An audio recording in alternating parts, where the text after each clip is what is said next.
I had always prided myself on being a diligent, perhaps even exemplary employee, a woman who found a quiet, profound satisfaction in a job well done in the meticulous execution of her responsibilities, in the smooth, efficient hum of a well-organized office that in no small part was a testament to her own behind-the-scenes efforts. For over 5 demanding yet ultimately fulfilling years at Sterling Solutions, a mid-sized, reputable marketing firm nestled in the bustling, competitive heart of our city, I, Emma Hayes, had consistently been the first to arrive, often before the sun had fully cast its nascent golden rays over the towering downtown skyline, and frequently the very last to leave long after the city lights had begun to twinkle like scattered diamonds in the deepening twilight. I was universally acknowledged by my colleagues and superiors alike as the reliable, go-to person, the administrative linchpin of our increasingly busy department, the colleague. Everyone from the newest wide-eyed intern fumbling with the photocopier to the most seasoned, battle-hardened executive, trusted implicitly with sensitive client tasks, confidential internal information, and crucial time-sensitive deadlines that could and often did make or break a major marketing campaign. My direct supervisor, Mrs. Eleanor Carter, a woman in her late 50s whose formidable presence was matched only by her sharp business acumen and a no-nonsense results-oriented demeanor that I genuinely, if sometimes nervously admired, had, on more than one occasion, both in the privacy of my annual performance reviews, which were always filled with constructive, if exacting, and sometimes challenging feedback, and in public team meetings designed to rally the troops and outline new strategic objectives, praised my unwavering dedication, my meticulous, almost obsessive attention to even the smallest, seemingly insignificant detail, and my unflagging, almost legendary reliability. My career at Sterling Solutions felt stable, secure. My contributions, I believed, with a quiet internal pride born of years of consistent effort, were genuinely valued. My future within the company, I had every logical and experiential reason to assume, was promising. Whispers, those subtle but often surprisingly accurate harbingers of impending corporate change, of a potential much-coveted promotion to a newly created supervisory role within our rapidly expanding administrative department, had been circulating with increasing and, for me, exciting frequency in recent months.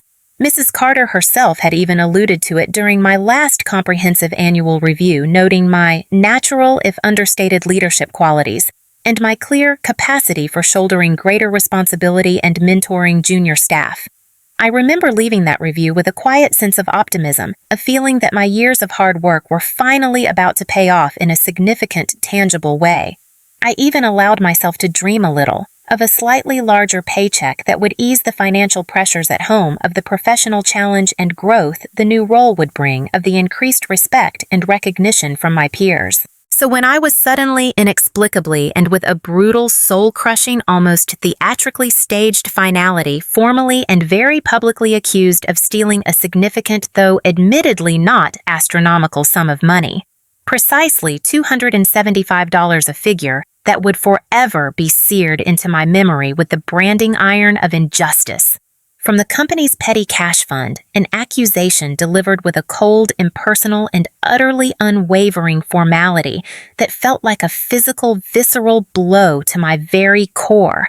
A punch that knocked the very breath from my lungs. I simply couldn't believe it. It felt like a surreal waking nightmare, a grotesque, Kafkaesque distortion of the reality I knew of the person I was, of the deeply ingrained professional integrity I held so sacrosanct. The accusations were ruthless, presented not as suspicions to be investigated with an open mind, but as undeniable established facts of foregone conclusion. The so-called evidence laid out before me in that sterile, intimidating, windowless conference room on the top floor, though entirely circumstantial when examined later with a clear, albeit traumatized head, a luxury I certainly didn't possess, in that initial moment of profound, disorienting shock, was nonetheless damningly, horrifyingly pointed directly and unequivocally in my unsuspecting, unprepared direction. My entire professional career, my hard-earned, spotless reputation, my very integrity, all meticulously, painstakingly built over years of honest, dedicated, often thankless and frequently unacknowledged labor, were all hanging precariously, terrifyingly in the balance, threatened with utter public and irreversible annihilation by this single monstrous and utterly demonstrably false accusation. My life until that fateful reputation-shattering Monday morning had been a carefully constructed, lovingly maintained, and deeply cherished tapestry of professional ambition and devoted, fulfilling family life. I was 38 years old, married for 15, blissful if sometimes typically hectic and financially stretched years to my steadfast, supportive, and wonderfully ordinary husband, Tom. Tom was a dedicated, passionate high school history teacher at Northwood High, a man whose quiet strength, unwavering belief in me, even when I doubted myself, and wonderfully dry, unexpected sense of humor were my constant anchors, my safe harbor in the often turbulent seas of modern life. We were the proud and often utterly exhausted parents of our bright, energetic, and endlessly inquisitive 10-year-old daughter, Lily, a whirlwind of boundless laughter, perpetually muddy soccer cleats, an astonishing, burgeoning artistic talent that filled our refrigerator door with vibrant, imaginative drawings and a passion for epic fantasy novels that rivaled and often surpassed my own lifelong love for literature. Lily had a small, heartfelt dream of attending a prestigious summer art camp the following year, a dream I was diligently, quietly saving for putting aside a little from each paycheck, hoping to surprise her. That dream, like so many others, now felt as if it were dissolving into dust before my very eyes. My role as a senior administrative manager at Sterling Solutions was without a shadow of a doubt demanding, often requiring, a delicate, intricate balancing act that would have impressed a seasoned circus performer, juggling flaming torches while riding a unicycle. It entailed long, frequently unpredictable hours, often stretching late into the evening or requiring weekend work to meet critical deadlines. It demanded a meticulous, almost obsessive attention to detail that sometimes bordered on the genuinely neurotic, a trait Mrs. Carter herself, a notorious stickler for precision and accuracy, surprisingly and often vocally appreciated in me.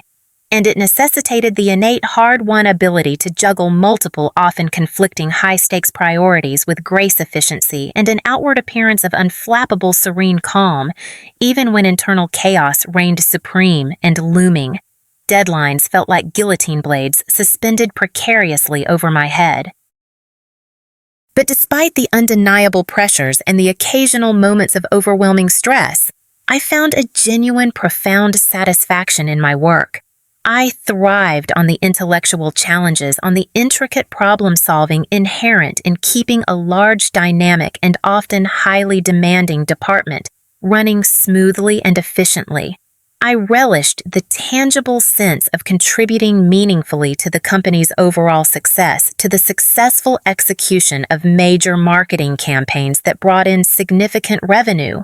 I enjoyed the camaraderie and mutual respect I shared with most of my colleagues, a diverse, talented, and generally supportive group of individuals who, like me, were dedicated to doing their best to achieving excellence in their respective roles. I was known throughout the Sterling Solutions organization, not just for my efficiency and unwavering reliability, but for my absolute discretion in handling sensitive client information. My uncanny, almost intuitive ability to anticipate potential problems, logistical bottlenecks, or interpersonal conflicts before they escalated into full-blown crises, and above all, for my unwavering, almost legendary, scrupulous integrity. Honesty for me wasn't just a policy to be adhered to. It was a fundamental, non-negotiable cornerstone of my character, a deeply ingrained principle that guided every aspect of my life, both personal and professional. I had once, early in my career at Sterling, discovered a significant accounting error made by a previous employee that had resulted in a substantial overpayment to a vendor. I had immediately brought it to Mrs. Carter's attention, even though it meant considerable extra work for me to rectify the situation, and had earned her quiet but deeply felt commendation for my unimpeachable honesty. That memory now felt like a cruel, bitter irony. Mrs. Eleanor Carter, the formidable, stern-faced but generally fair and remarkably astute Vice President of Operations, to whom I directly reported, was a woman who commanded and unreservedly received respect, and occasionally, it had to be said, a healthy dose of trepidation from her subordinates. She was a veteran of the corporate wars, a trailblazer in her field, in an era when female executives were a rarity, and she did not suffer fools or incompetence or, indeed, any perceived lack of dedication gladly. Her standards were exacting almost impossibly high, at times her expectations for herself and her team unwavering. But she was also, I had always found, scrupulously fair, quick to recognize and reward genuine talent, relentless hard work, and above all, unwavering loyalty and unimpeachable integrity. As I mentioned, her praise, though never effusive or overly sentimental, was always sincere, always specific, and always carried significant weight within the company.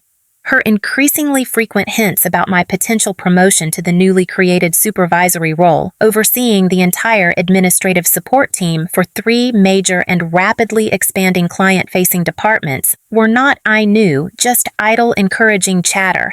They were a clear, unambiguous indication of her growing confidence in my abilities, a tangible recognition of my years of dedicated, often above and beyond service. My career wasn't just a job, a means to a paycheck, though that was certainly an important and necessary aspect for our family's financial well-being. It was an integral, fulfilling, and deeply valued part of my identity, a source of genuine hard-won pride, a testament to my capabilities, my perseverance, my commitment. And it was not unimportantly a crucial, significant, and relied-upon contribution to our family's overall financial stability. It allowed us to live comfortably, if not extravagantly, in our pleasant, safe, family-friendly suburban neighborhood with its excellent public schools for Lily. It enabled us to afford her beloved and rather expensive weekly piano lessons at which she showed a surprising, almost prodigious aptitude. It funded her equally cherished spot on the competitive Northwood Comets travel soccer team, a commitment that required not just significant annual fees, but also a substantial investment of parental time for weekday practices and out-of-town weekend tournaments, a logistical ballet Tom and I somehow managed to choreograph between our demanding work schedules. It allowed us to manage the little but so important extras.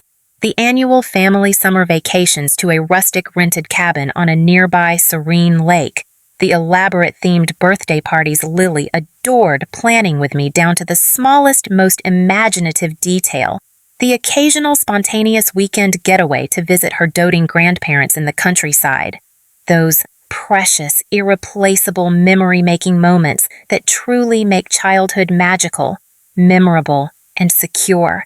Our family life, I believed with all my heart, with every fiber of my being, was happy, secure, and blessedly, wonderfully, enviably ordinary.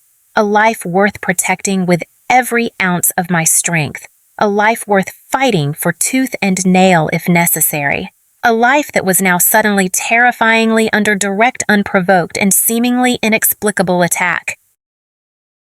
The departmental petty cash fund at Sterling Solutions, the unlikely, almost absurdly mundane catalyst for my impending professional and personal nightmare, was, as I've mentioned, a somewhat archaic, yet still deemed stubbornly necessary by upper management component of our day-to-day office operations. It was a relatively modest sum, usually maintained at a fluctuating balance of approximately $500, give or take a few tens, depending on the week's expenditures. This cash was kept securely in a heavy-duty reinforced metal cash box, a formidable little safe in itself, which was in turn stored within a larger doubly locked fire-resistant 4-drawer filing cabinet, located in a semi-private alcove within the main administrative office suite, an area to which I, along with only 2 other trusted long-serving senior administrative staff members, Mary Beth Jenkins and Patricia Holloway, both of whom had been with the company even longer than I had, and of course Mrs. Carter herself, possessed individually assigned high-security and supposedly untraceable keys. Access to this specific filing cabinet, and thus to the petty cash box secured within, was strictly limited by company policy and theoretically at least closely monitored through a combination of key control logs and the general oversight of the senior administrative team. The fund was primarily utilized for minor, unpredictable, and often urgent day-to-day office expenses that couldn't easily or quickly enough be processed through the more formal and often significantly slower, multi-layered channels of Sterling Solutions' main accounting department. These included things like emergency last-minute purchases of specialized printer toner cartridges or large-format plotter paper when the main company stockroom was unexpectedly and often at the most inconvenient possible moment found to be depleted right before a major client presentation was due to be printed. It covered urgent same-day local courier fees for the hand delivery of critical time-sensitive client documents or proposals that simply couldn't wait for the regular inter-office mail service or the next day's scheduled external courier run. And occasionally, it was used for impromptu, unbudgeted catered lunches or emergency coffee and pastry runs for particularly important or unscheduled high-level client meetings that seemed to materialize out of thin air, often at Mrs. Carter's direct last-minute and non-negotiable request. The established written and frequently reiterated procedure for accessing and dispersing these petty cash funds was on paper at least quite straightforward, logical, and ostensibly designed to ensure strict accountability, transparency, and to prevent any potential misuse, fraud, or theft. In its practical day-to-day implementation, however, it was, perhaps I would later realize with a searing, painful, and deeply self-recriminating clarity born of bitter, devastating personal experience, a little too reliant on assumed universal honesty on long-established, unquestioned workplace routines, and on a somewhat naive collegial trust amongst the limited number of authorized key holders. All requests for funds, according to a policy directive issued by Mrs. Carter herself, were supposed to be accompanied by a pre-approved, legibly signed voucher from a department head or a designated project manager, clearly stating the precise purpose of the expenditure, the exact amount requested, and the date of the request. All withdrawals from the cash box and all subsequent replenishments from the main accounting department were supposed to be meticulously, contemporaneously, and indelibly logged in a dedicated, permanently bound, sequentially numbered petty cash ledger book with 2 authorizing signatures, that of the administrative staff member actually disbursing the funds and the employee receiving them, required for any transaction exceeding the predetermined sum of $50. Transactions under $50 theoretically required only the recipient's signature and a corresponding voucher. I due to my seniority within the administrative team, my long-standing and well-documented trusted position within the company, and my generally acknowledged meticulous, almost fastidious nature when it came to any form of financial record-keeping, a personality trait. Tom often teased me about good-naturedly at home, calling me his personal CFO, was often the one primarily responsible for the day-to-day oversight and management of the petty cash ledger. This included the often tedious but necessary tasks of diligently reconciling the fund at the end of each and every week against all submitted approved vouchers, ensuring that all entries in the ledger were accurate, legible, properly signed, and fully accounted for, and formally requesting replenishments from the main accounting department via a detailed signed reconciliation report whenever the fund ran precariously low, which was usually when the cash on hand dipped below the $100 mark. It was a responsibility I had always handled with scrupulous, almost obsessive honesty, with meticulous, unwavering care, and with a profound, deeply ingrained understanding of the inherent trust that had been placed in me by Mrs. Carter and by Sterling Solutions as a whole. I treated that petty cash fund, however modest its actual monetary value, as if it were my own personal savings, guarding it with a fierce, almost maternal and, perhaps in hindsight, slightly overzealous protectiveness. The very idea that I, of all people, could be accused of pilfering from it was not just insulting. It was a grotesque, almost laughable perversion of my entire professional ethos.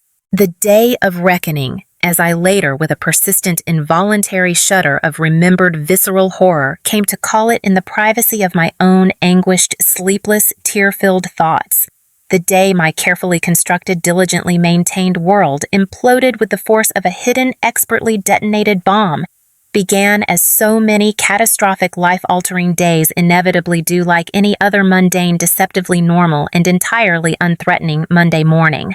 I arrived at the gleaming modern Sterling Solutions office building, a towering monolith of smoked glass and polished steel that dominated our city's bustling financial district a little before my scheduled 8 o'clock start time, a routine I had adhered to for over 5 years. My trusty insulated stainless steel travel mug of strong hot black coffee, my essential morning ritual, my non-negotiable fuel for the demanding day ahead, was clutched comfortingly in one hand, my well-organized leather briefcase filled with meticulously arranged notes, project files, and my ever-present to-do list for the week ahead in the other. My mind, already sharp and focused, was mentally cataloging the week's pressing tasks, upcoming deadlines, scheduled client meetings, and most importantly, the final crucial revisions needed for Mrs. Carter's critically important quarterly financial report, a document upon which much of the company's strategic planning for the next fiscal period depended. I felt as I usually did on a Monday morning, fully prepared, or so I naively, foolishly thought, to tackle whatever challenges, opportunities, and unexpected crises the new work week might inevitably present. The usual comforting, familiar, and energizing morning buzz of the Sterling Solutions office was just beginning to stir as I settled in at my neat, orderly desk in the busy administrative hub. It was a low, almost subliminal hum of purposeful activity that always signaled for me at least the start of a productive, engaging day. The soft, rhythmic whir of dozens of computers simultaneously booting up in unison, their screens flickering to life with the company logo, then with a cascade of emails and pending tasks. The rich, invigorating, almost intoxicating scent of freshly brewed high-octane Colombian coffee, wafting invitingly from the communal kitchen and break room, located down the brightly lit central corridor, a siren song to the many caffeine-dependent souls, myself included. The cheerful, if still slightly sleepy, and often mumbled chorus of "Good mornings!" and "How was your weekend?" Anything exciting being exchanged between colleagues as they shed their coats and scarves, hung up their bags and briefcases, and settled in at their ergonomically designed, if somewhat impersonal, workstations. Nothing, absolutely nothing, seemed out of the ordinary. Nothing whatsoever hinted at the devastating, life-altering, reputation-shattering personal and professional storm that was at that very moment gathering with a silent, malevolent, and utterly invisible stealth poised to break directly and with catastrophic, irreversible, and unimaginable force over my unsuspecting, unprepared, and entirely demonstrably innocent head. Around 10 o'clock that seemingly ordinary Monday morning, just as I was deeply engrossed, laser-focused in the final, meticulous, and incredibly crucial stages of proofreading and formatting that complex, data-heavy, and critically important quarterly financial report for Mrs. Carter. A report I had personally and almost single-handedly spent the better part of the previous week, including a significant and largely unthanked portion of my precious weekend, painstakingly compiling cross-referencing data from multiple departments and polishing to a state of absolute, irrefutable perfection. An email marked with the stark, ominous, and very rarely used flashing red flag icon of urgent and strictly confidential landed with a jarring, unwelcome, and almost audible psychic thud in my usually well-organized, efficiently managed, and typically drama-free professional inbox. It was from Mr. Charles Henderson, the relatively new and rather aloof, almost unapproachable head of human resources, a man with whom I had only interacted briefly, and always with a distinct sense of formality and unease on a few impersonal policy-related occasions since his arrival at Sterling Solutions some 6 months prior. He was not a man known for casual communication. His official emails usually and unpleasantly heralded something significant, something disruptive, something that would inevitably ripple through the entire organization. A company-wide, often unwelcome, and poorly explained new policy change. A sensitive, confidential, and always hushed-up disciplinary matter concerning another invariably unnamed employee.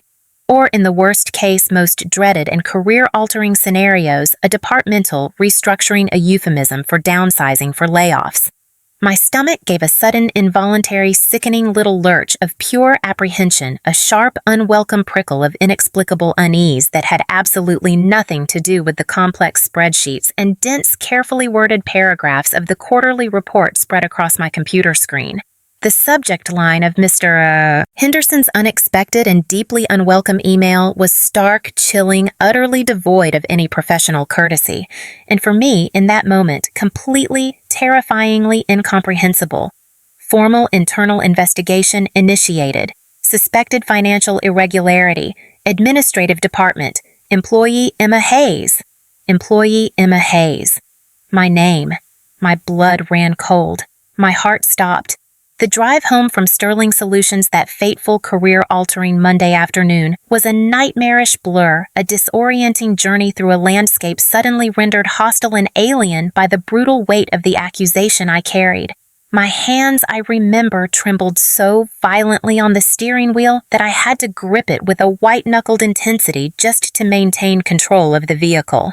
Unshed, burning tears blurred my vision, transforming the familiar cityscape into a distorted, wavering watercolor of pain and disbelief.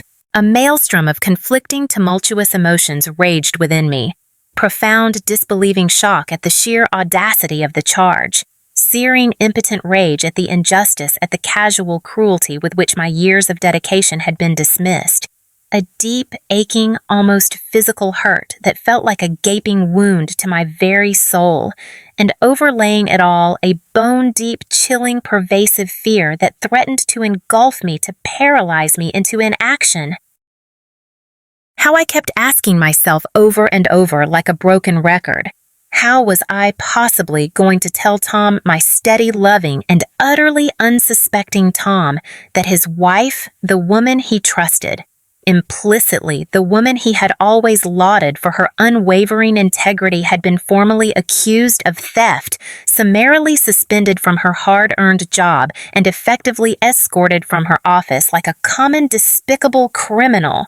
How could I possibly explain this inexplicable, reputation-shattering, career-ending nightmare to our bright, perceptive, and wonderfully innocent 10-year-old daughter Lily, whose innocent, trusting world I had always strived with every fiber of my being to protect from such adult ugliness, from such corrosive disillusionment? The thought of their faces, of their potential disappointment, their inevitable confusion, their profound worry for me was almost more than I could bear, a fresh wave of agony washing over me with each passing mile. The crushing weight of the false accusation, the public, albeit discreet humiliation of being frog-marched out of the Sterling Solutions building under a heavy cloud of official suspicion. Though Mr. Henderson, the HR head, had to his marginal credit been as professionally discreet as the grim circumstances allowed the pitying knowing, and in some particularly unsettling cases, almost ghoulishly curious glances from my former colleagues, as I packed my few personal belongings into a cardboard box, were like 1,000 tiny poisoned daggers to my already bleeding fractured heart, settled upon me like a suffocating tangible shroud, making each breath I took a conscious, painful, and insufficient effort. When I finally, somehow through a haze of tears and a fog of disbelief, navigated the familiar winding suburban streets and stumbled almost blindly through my own front door, an hour later, Tom, who as a dedicated high school history teacher often worked from home on Mondays, grading papers, preparing lesson plans, and catching up on administrative tasks, took one look at my tear-streaked, ashen, utterly ravaged face, my shell-shocked, almost catatonic demeanor, and knew instantly, with the profound, unspoken intuition born of 15 years of shared life, of shared joys and sorrows, that something was terribly, terribly, catastrophically wrong. I remember collapsing onto the familiar, comforting embrace of our worn chintz sofa in the living room, the carefully constructed professional composure I had somehow miraculously managed to maintain throughout that horrifying, surreal meeting with Mrs. Carter. Mr. Henderson and Ms. Albright, enduring the subsequent humiliating exit from the Sterling Solutions building, finally irrevocably shattering into a million jagged, uncontrollable pieces. And the whole sordid, unbelievable, nightmarish story poured out of me in a torrent of choked, incoherent sobs and furious, disjointed, almost hysterical sentences. The missing $275, the damning accusatory petty cash ledger. Mrs. Carter's cold, unyielding dismissal of my desperate pleas of innocence.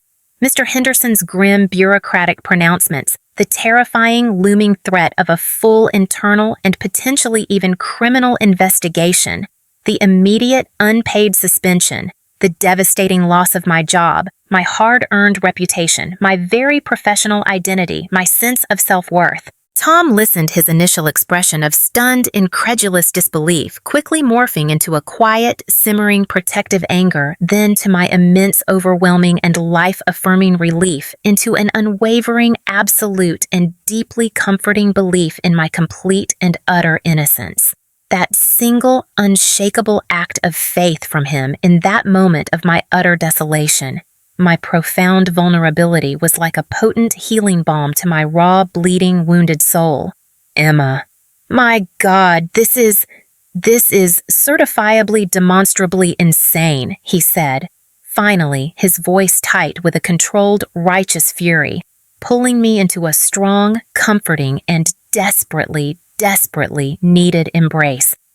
His arms a safe, unbreachable harbor in the terrifying, churning storm of my emotions. Anyone, absolutely, anyone who knows you, Emma, who truly knows your character, your integrity, your scrupulous honesty would know without a single shadow of a doubt that you are utterly, completely incapable of stealing a paperclip from an unattended desk, let alone hundreds of dollars from your employer.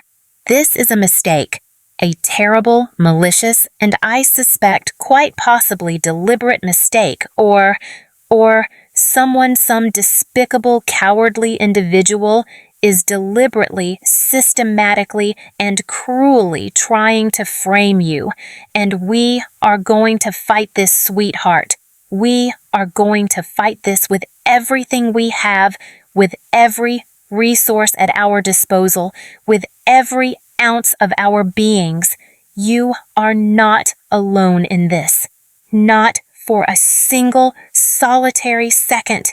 We will get to the bottom of this, I swear to you. Lily, our bright, perceptive, and wonderfully resilient daughter, when she bounded home from school a few hours later, her backpack laden with textbooks and her face alight with excited stories of her day at the school's science fair, sensed the oppressive, uncharacteristically somber, and emotionally charged atmosphere in our usually cheerful, welcoming home immediately.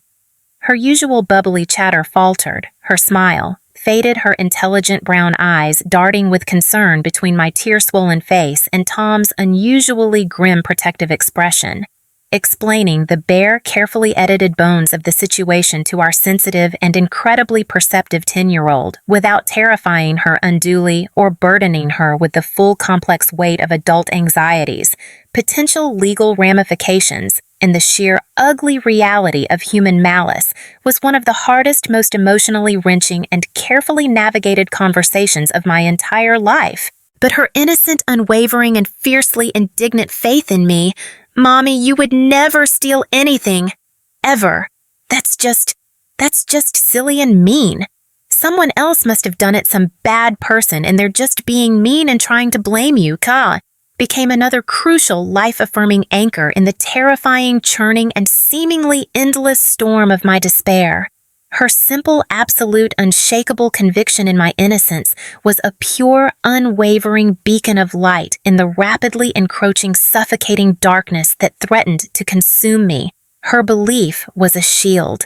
In the days that followed that initial cataclysmic shock, the emotional paralysis, the feeling of being adrift in a hostile, incomprehensible, and deeply unjust sea, slowly, painstakingly began to recede, though the pain, the anger, and the fear remained a constant dull ache beneath the surface.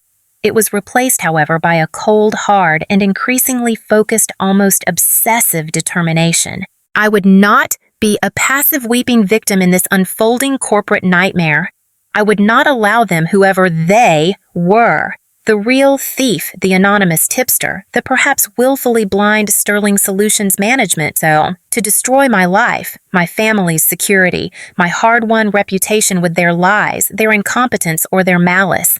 I had to clear my name, not just for myself, not just for my professional reputation and my future employability, but for Tom, for Lily, for the enduring integrity and honor of our family.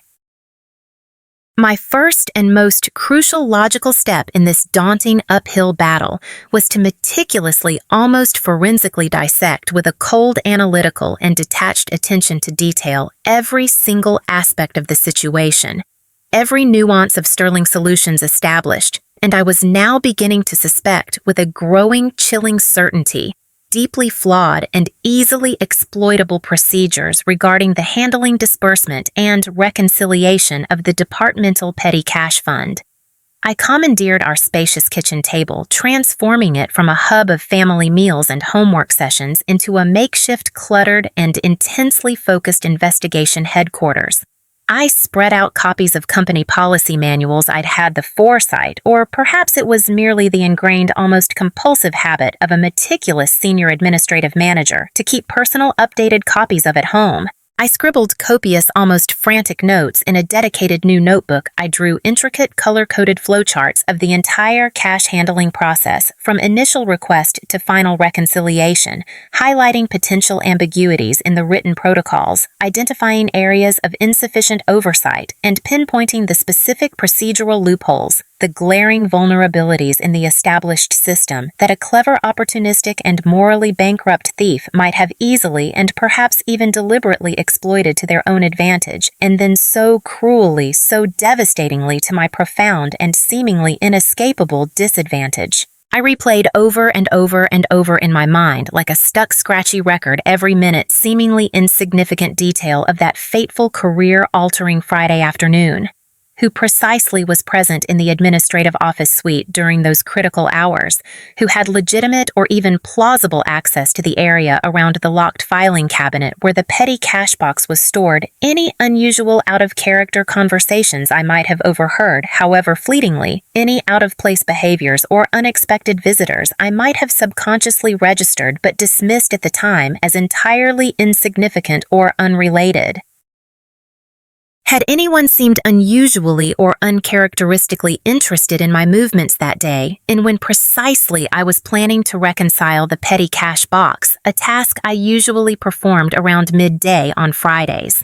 Had anyone asked any unusual probing questions about the petty cash procedures recently, perhaps feigning ignorance or a need for clarification?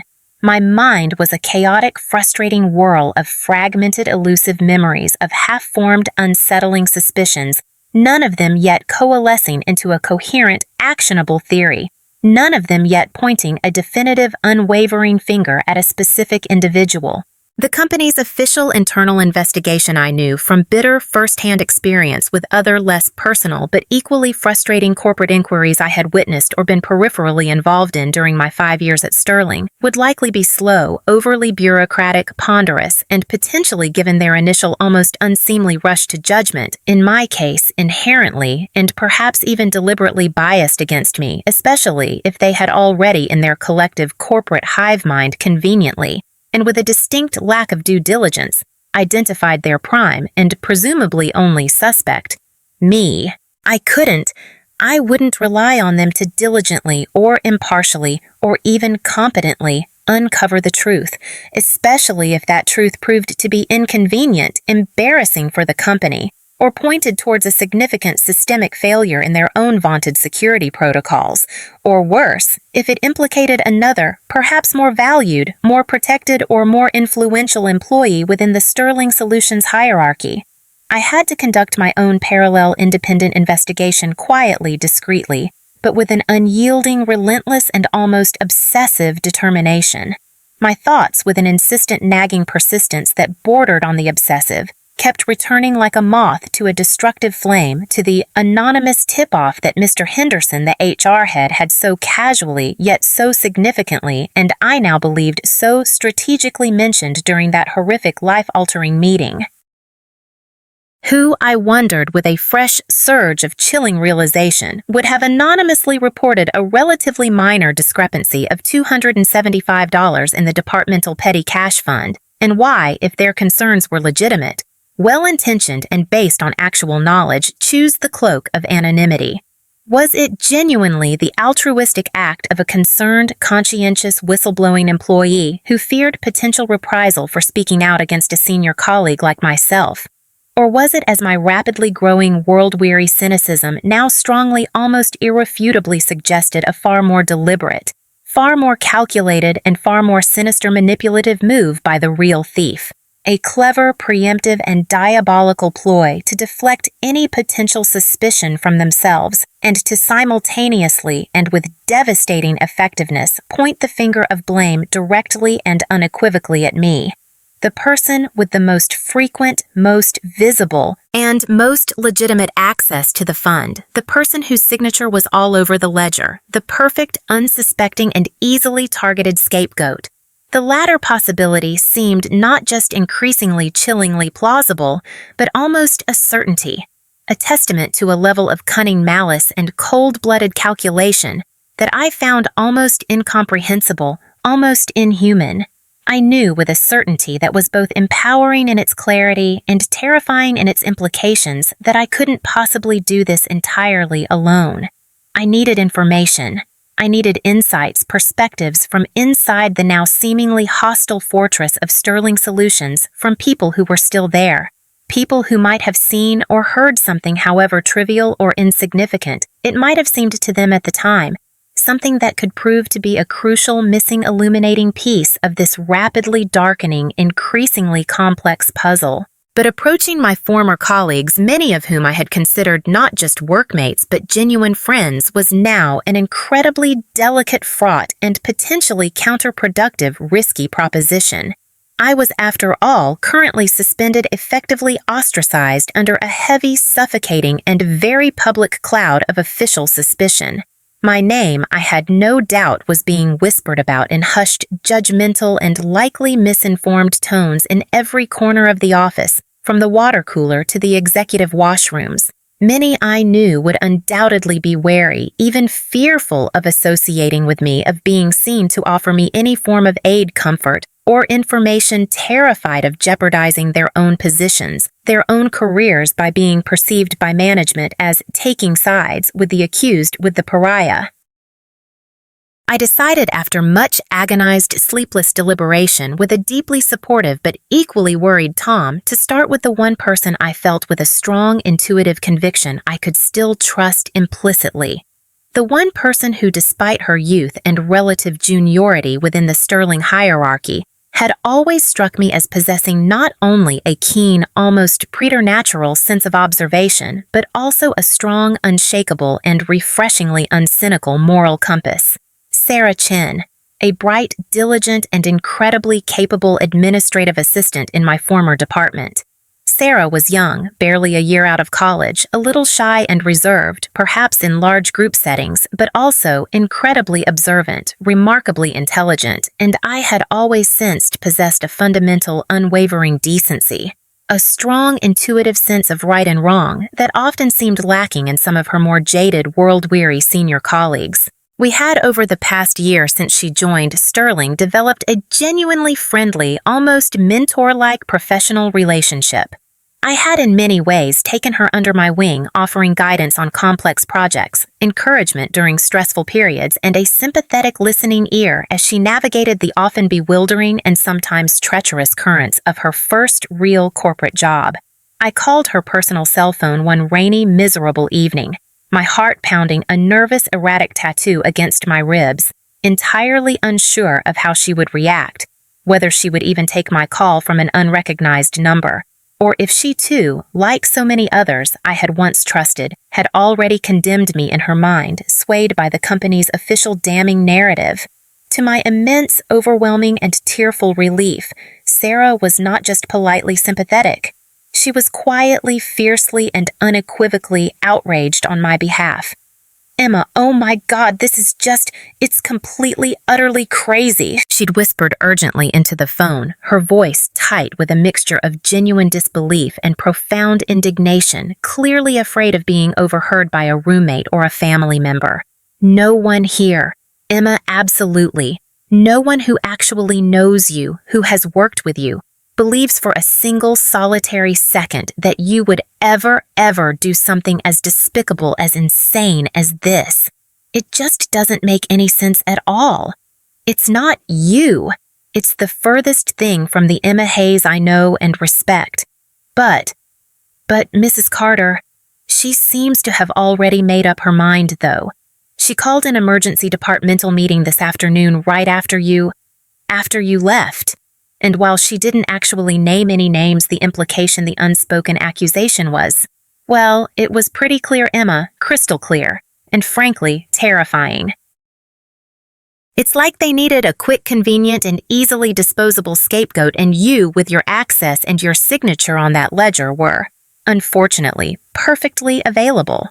Her words, though, confirming my worst fears about the company's predetermined stance, and Mrs. Carter's apparent betrayal of our previously respectful professional relationship were also a profound, almost indescribable comfort, a vital validation of my own sanity, my own unwavering belief in my integrity. Someone, at least one person, still within those hostile walls, still believed in me. I wasn't entirely, completely alone in this nightmare. I then, very carefully, very gently, trying to keep the desperation from my voice, asked Sarah if she remembered anything unusual, anything at all out of the ordinary from that fateful Friday afternoon, or even in the days or hours leading up to it, anything that might, in hindsight, with the benefit of this new horrific context, seem suspicious, out of place, or potentially relevant. She hesitated for a long, thoughtful moment, and I could hear the faint, almost inaudible sound of her catching her breath on the other end of the line, as if she were carefully weighing her words, considering the potential implications of what she might say. Then her voice dropped even lower to a near inaudible, almost conspiratorial whisper. "Well, Emma," she began, her tone now laced with a new note of cautious urgency, This might be absolutely nothing at all. It probably is nothing. Just a weird coincidence. But it struck me as a bit odd at the time, and even more so now thinking back on it, especially after what happened to you today." She paused again, as if gathering her courage to articulate a fleeting, half-formed suspicion. "Rick. You know Rick Davies from the contracted night cleaning crew. The really quiet one always wears that faded blue baseball cap pulled down low over his eyes. Hardly ever says a word to anyone. I saw him. I definitely, distinctly saw him hanging around, sort of loitering with no apparent purpose near the main supply closet, the big walk-in one at the end of the corridor, right near Mrs. Carter's corner office. You know the one, Emma, the one where they keep all the spare office keys, including... I've always assumed, and a lot of us have always whispered about a master key to all the filing cabinets in our main admin area, the very cabinets where the petty cash box is always kept locked away. My breath caught sharply in my throat, a sudden, painful constriction. Rick Davies, the janitor. When was this? Sarah, when exactly did you see him there, and what precisely was he doing? It was late on Thursday afternoon. Emma... She continued, her voice still hushed, almost furtive, as if she feared the very walls might have ears. Just before I was packing up my things to leave for the day, probably around 5:30, maybe 5:45 at the absolute latest. He seemed, well, to be honest, he seemed really jumpy, almost furtive when he realized I'd seen him there standing so close to that key cabinet. He practically leaped out of his skin, looked incredibly guilty about something. He mumbled something incoherent, something about looking for some extra strong industrial-grade cleaning supplies, something about a major coffee spill in one of the currently unoccupied executive offices on the floor above. But Emma, even at the time, it felt wrong. He was way off his usual established cleaning schedule. The contracted night crew, as you know, doesn't even officially start their rounds until well after 7 p.m. after most of the daytime staff have left the building. and he was definitely, undeniably in an area, that specific sensitive corridor so close to Mrs. Carter's private office, and that all-important key cabinet that he normally wouldn't have any legitimate reason or any authorized access to be in during regular office hours, especially not alone without a direct request from a manager. It felt decidedly weird, out of place. I remember thinking it at the time, making a mental note of it, but then, you know how it is. I just shrugged it off, got busy with my own end-of-day tasks, and completely forgot about it. Until now, Emma. Until what happened to you today. Now I'm not so sure it was nothing at all. Now it feels significant, potentially very significant.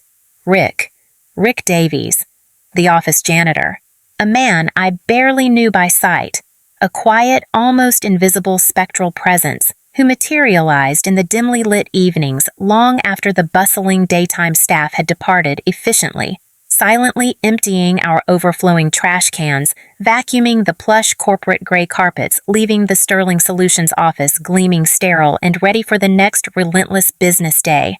He wasn't someone I had ever paid much, if any, real attention to before.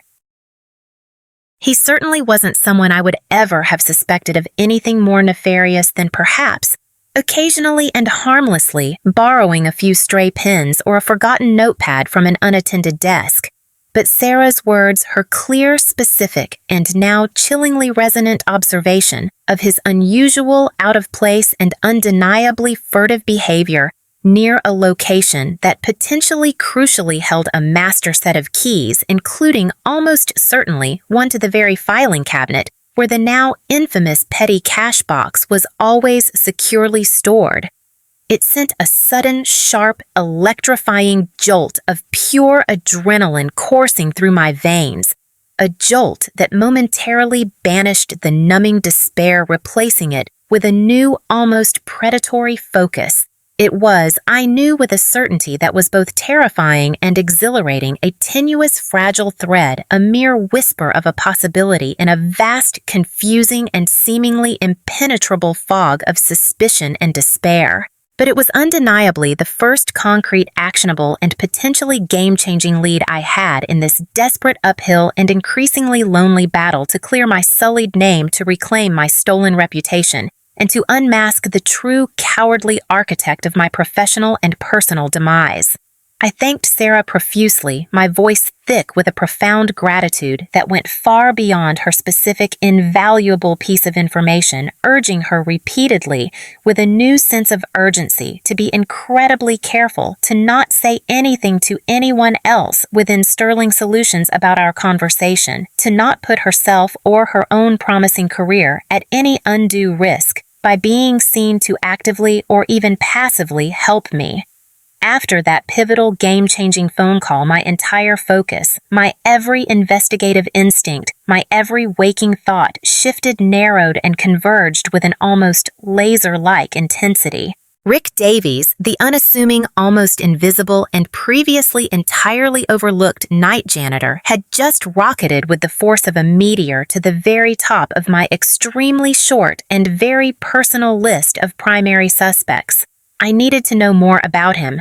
I needed to find out if he had the means, not just theoretical access to the keys, but the actual practical ability to circumvent any existing security measures. I needed to uncover if he had a viable motive, perhaps a hidden desperate financial desperation, a gambling debt, a secret addiction, and I needed to determine if he had the undeniable opportunity, being present in the Sterling Solutions office, potentially alone and unobserved after regular business hours, particularly on that fateful Friday evening. My quiet, desperate, and now intensely focused shadow investigation had just found its first, albeit still somewhat shadowy and potentially quite dangerous, primary target. The game, I realized with a sudden surge of grim, almost reluctant determination, was truly and terrifyingly afoot. The hunt for the truth and for the real thief had begun in earnest.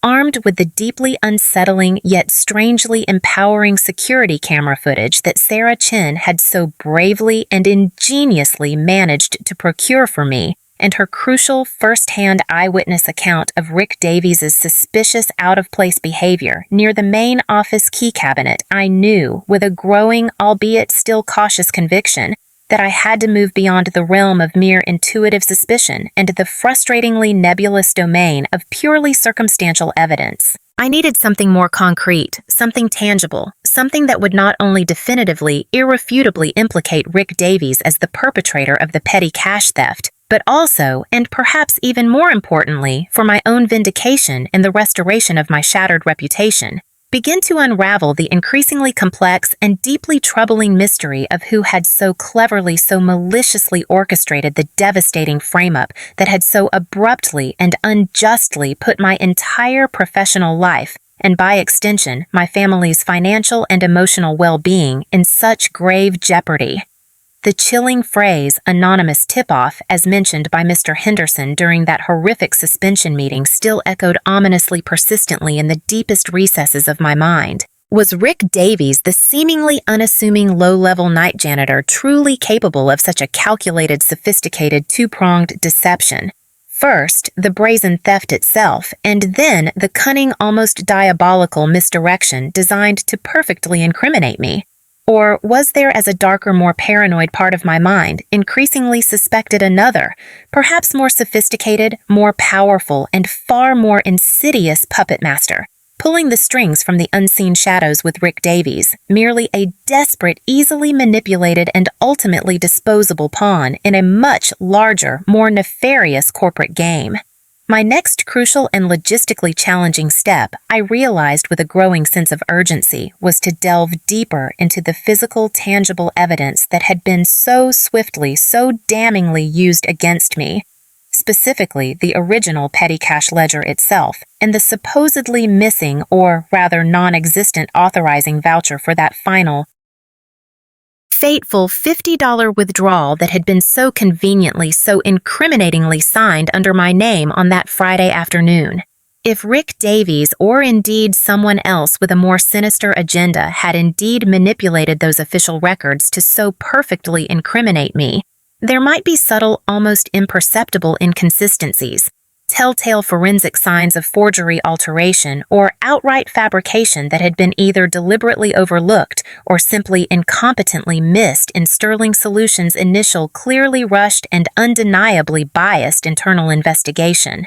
An investigation that had with suspicious alacrity concluded with me as their one and only suspect. Gaining direct unsupervised access to the original petty cash ledger and its associated historical vouchers now that I was officially and very publicly suspended from duty, and those items were undoubtedly considered highly sensitive key pieces of evidence in an active ongoing internal and potentially, I shuddered to think even external investigation seemed like an almost insurmountable, utterly impossible obstacle.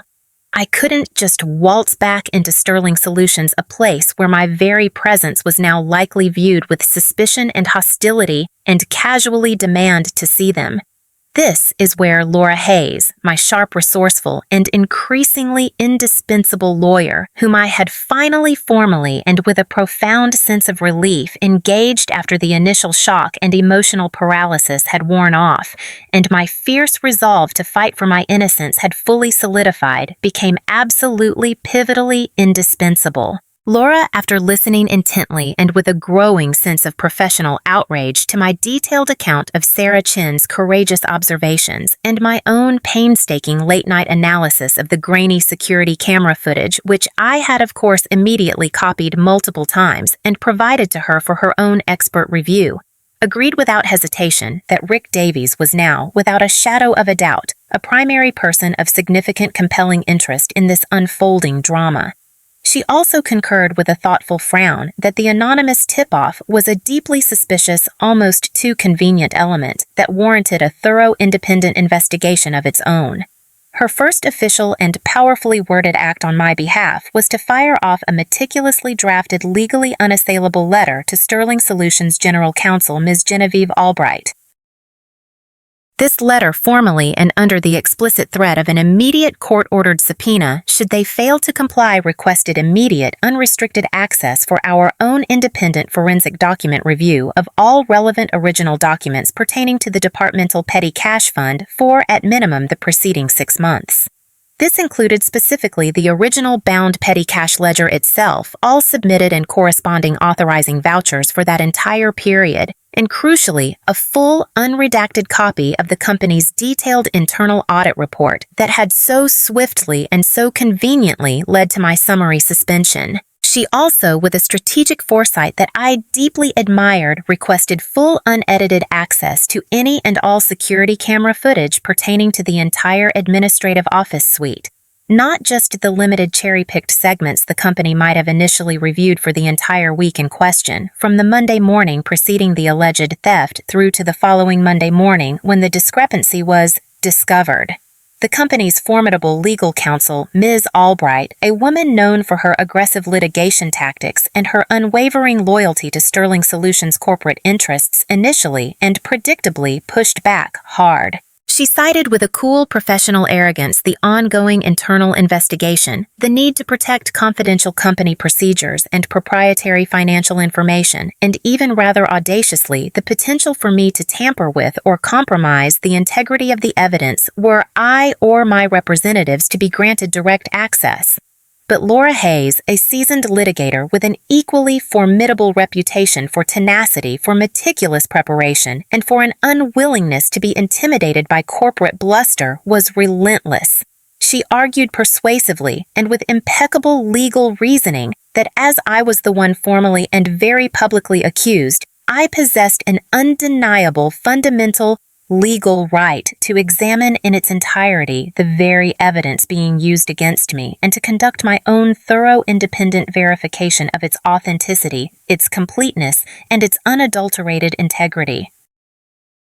After several tense, increasingly acrimonious lawyer-to-lawyer exchanges documented in a flurry of sharply worded emails and curt phone calls, Sterling Solutions likely wishing to avoid the negative publicity, the potential legal ramifications and the costly delays of a protracted court battle over discovery, and perhaps, just perhaps, beginning to feel a tiny flicker of unease about the potential flaws in their own initial investigation, grudgingly, reluctantly agreed to allow a court-appointed entirely independent forensic document examiner, an expert to be selected jointly by both our legal teams, to review all the requested materials in situ at the Sterling Solutions head office under the strict, unblinking supervision of their own legal and security personnel.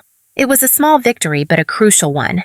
The door to the truth, however tightly bolted, was beginning to creak open. While we waited with a frustrating, nerve-wracking impatience for the complex logistics of the forensic document examination to be scheduled and eventually completed, a meticulous, time-consuming process Laura warned could easily take several more frustrating, anxiety-filled weeks, I focused my restless investigative energies on other, more immediately accessible avenues of inquiry.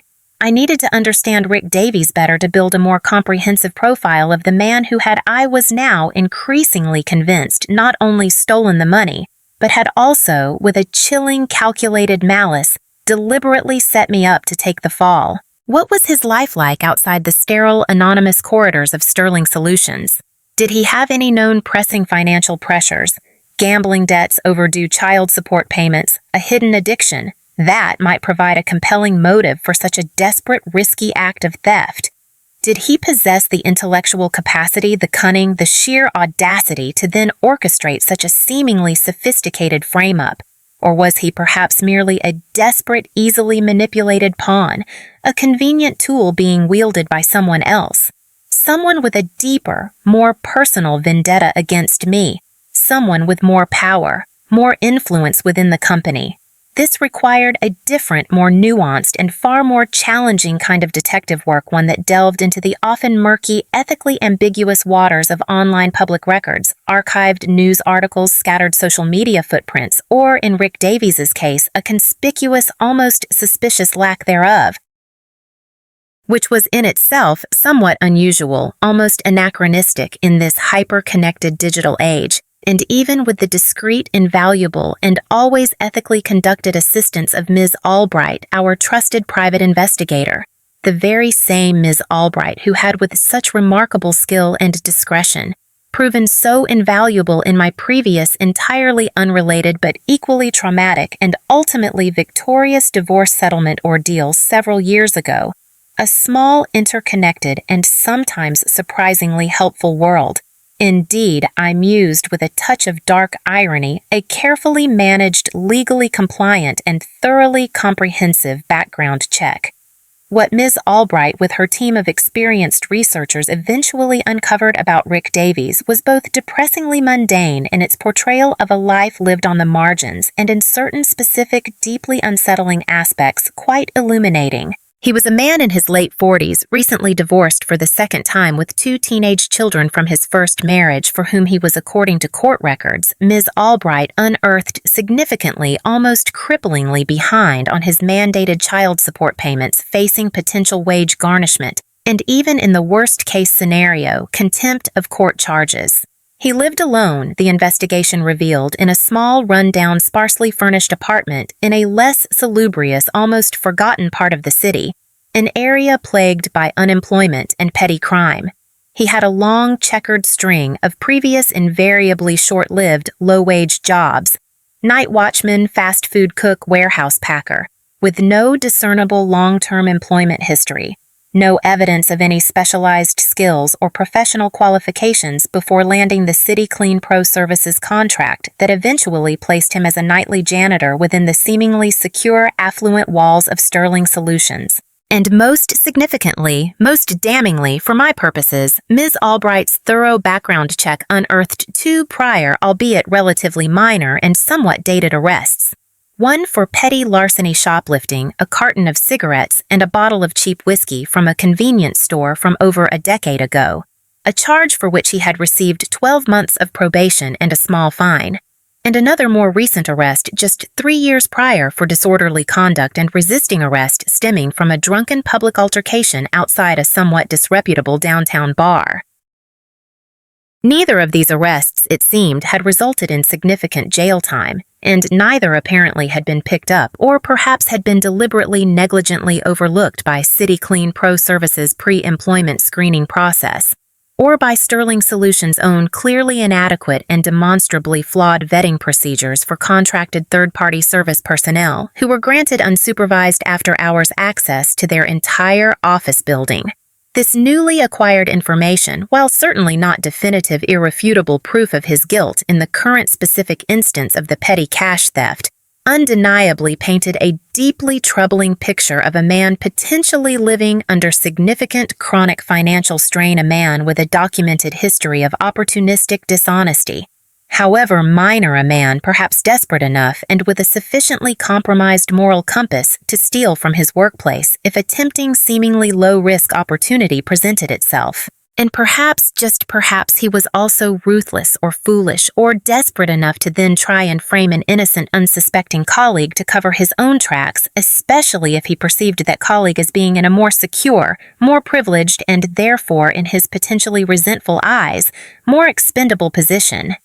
Meanwhile, Sarah Chin, my brave, steadfast, and increasingly invaluable ally, still navigating the treacherous internal currents of Sterling Solutions, continued to be my eyes and ears on the inside.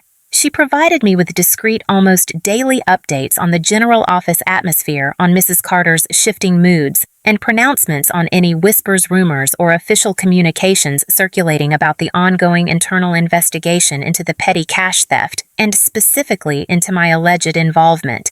She reported with a mixture of frustration and concern that the tension in the administrative department was palpable, almost unbearable at times. My abrupt, unexplained absence had created a significant, almost unmanageable workload vacuum, and my 2 remaining senior colleagues, Mary Beth Jenkins and Patricia Holloway, were visibly stressed, overworked, and struggling to keep up with the relentless demands of their own duties, plus mine. A situation not helped in the slightest by Mrs. Carter's increasingly irritable, short-tempered, and demanding demeanor. Mrs. Carter, Sarah observed, seemed to be under considerable pressure from her own superiors, perhaps from Mr. Henderson in HR, or even from the company's legal counsel, Ms. Albright, to resolve the unfortunate petty cash matter, quickly, decisively, and with minimal disruption or negative publicity for Sterling Solutions.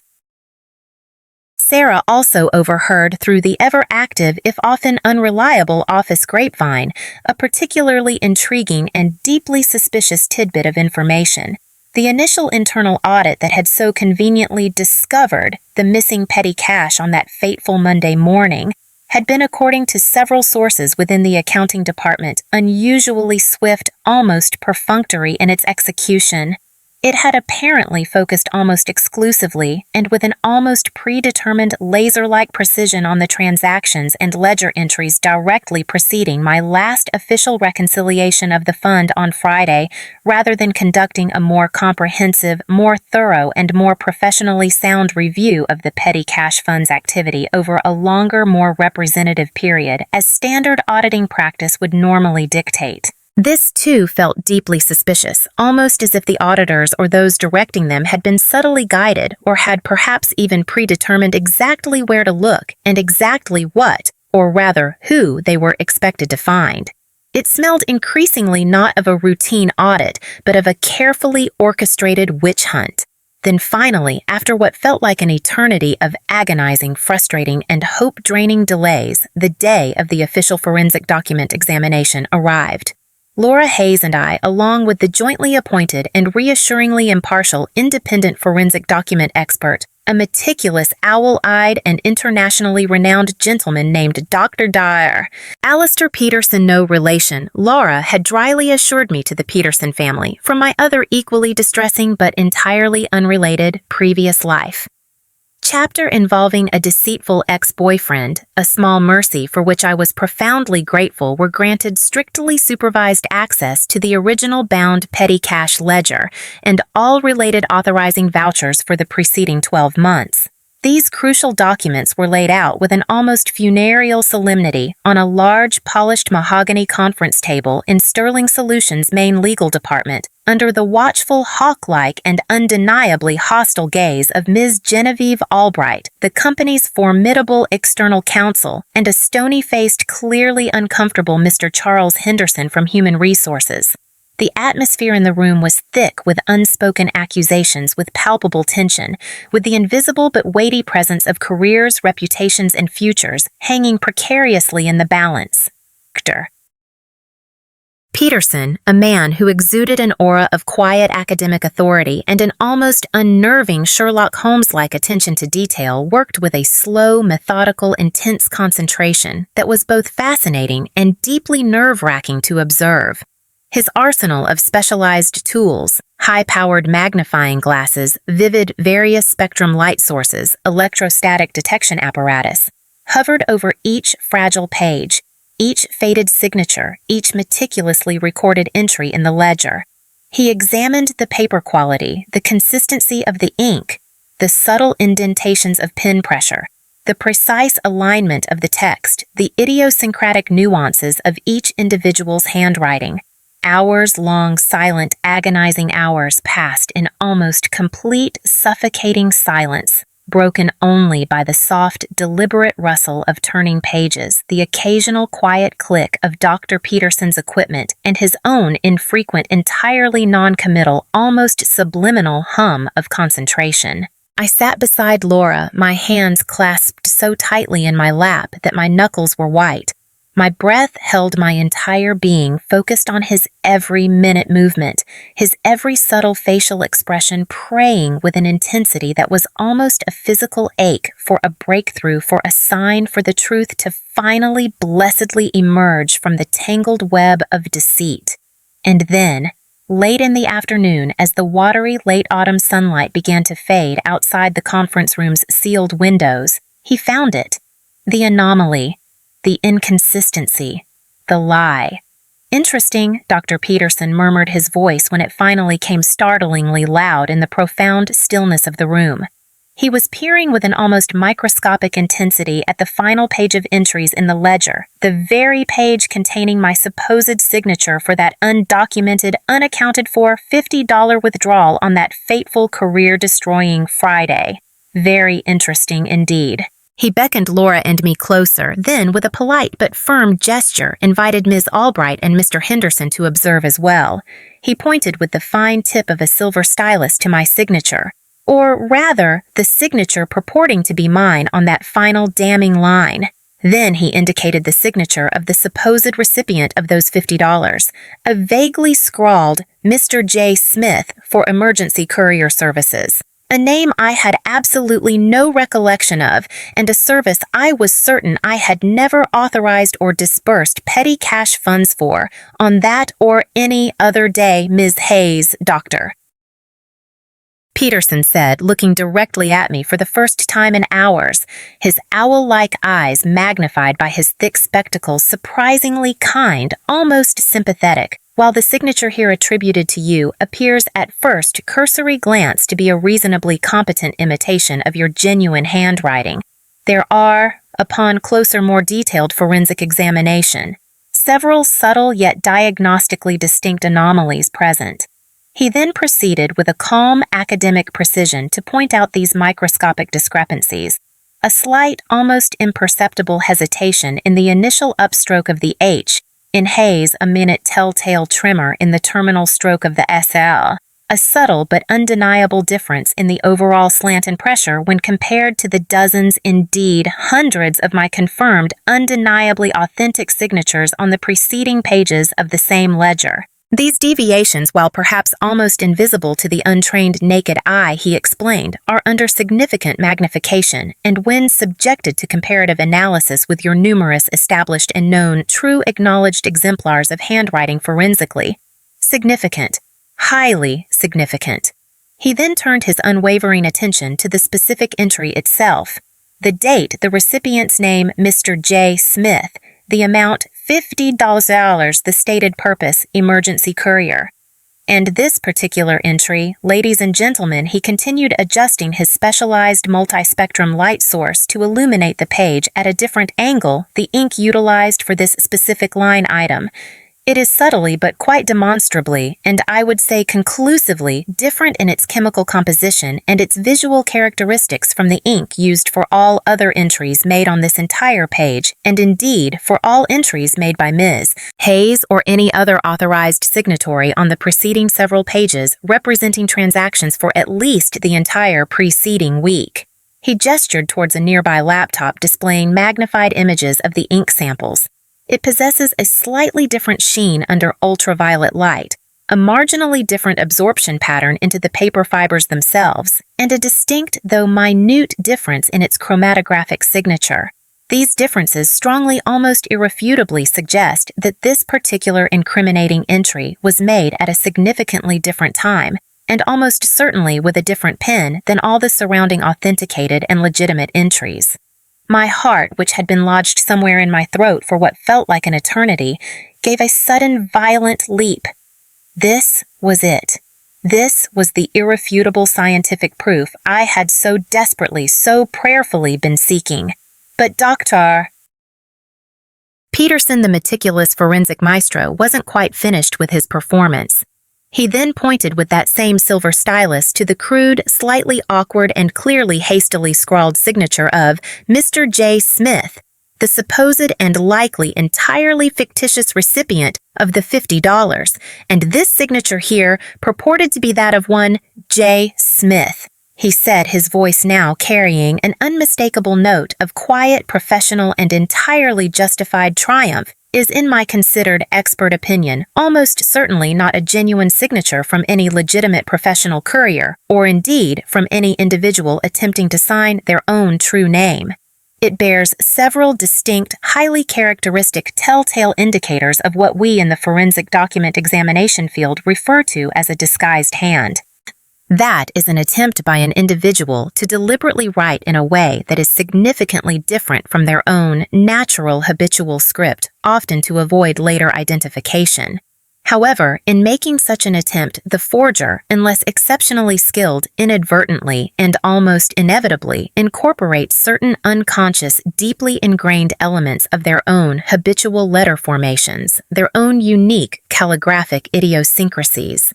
He paused, then picked up another document from the pile of exhibits Laura had submitted, A stack of routine, daily maintenance, and cleaning staff sign-in, sign-out sheets for the Sterling Solutions building sheets that all contracted service personnel were required to sign upon entering and leaving the premises. And I believe he continued a small, almost imperceptible but deeply satisfied smile playing on his lips that I have now located amongst these contemporaneous building access logs, a rather striking and forensically invaluable KTA, a known, true acknowledged exemplar of the genuine, undisguised handwriting that in all probability produced this rather clumsy and ultimately transparent J. Smith signature. He carefully laid the maintenance sign-in sheet from the previous Thursday evening, the very evening Sarah Chin had so vividly, so accurately described seeing Rick Davies lurking with such suspicious intent near the key cabinet, directly beside the open page of the petty cash ledger. He then pointed with a flourish that was both academic and deeply dramatic to Rick Davies's clear, legible, and entirely unremarkable signature on that building sign-in sheet, and then, with equal precision to the crude, slightly awkward, and now glaringly suspicious signature of J. Smith in the petty cash ledger. Even to my untrained, emotionally overwrought eye, the similarities once so expertly, so clearly pointed out by Dr. Peterson were absolutely, undeniably, breathtakingly obvious. A distinctive, almost flamboyant loop on the capital J in J. Smith that mirrored almost perfectly the characteristic loop on Rick Davies's capital R in his own surname.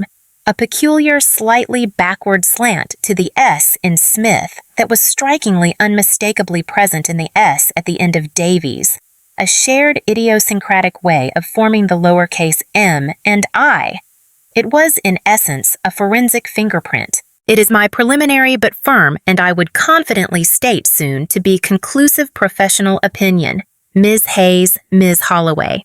Dr. Peterson concluded carefully, removing his thick spectacles and looking directly first at us with a reassuring nod, then pointedly, almost sternly, at a now visibly uncomfortable, almost squirming Miss Genevieve Albright and a completely aghast, pale-faced Mr. Charles Henderson, that the entry in question in this ledger, the one attributing a $50 withdrawal to Ms. Hayes for a purported Mr. J. Smith, is without any reasonable doubt a fraudulent entry.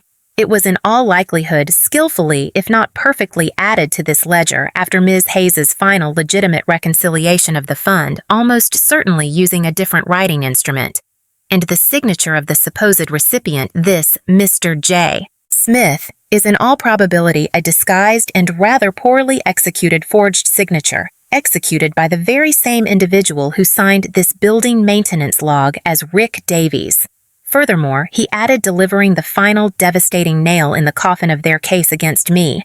It is highly probable, based on certain microscopic disturbances I have observed in the paper fibers beneath this fraudulent entry, that an original legitimate entry for Ms. Hayes's last actual transaction on that Friday, whatever its nature or amount may have been, was either chemically erased or skillfully mechanically obliterated from this ledger page before this fraudulent incriminating entry was so carefully and so maliciously inserted in its place.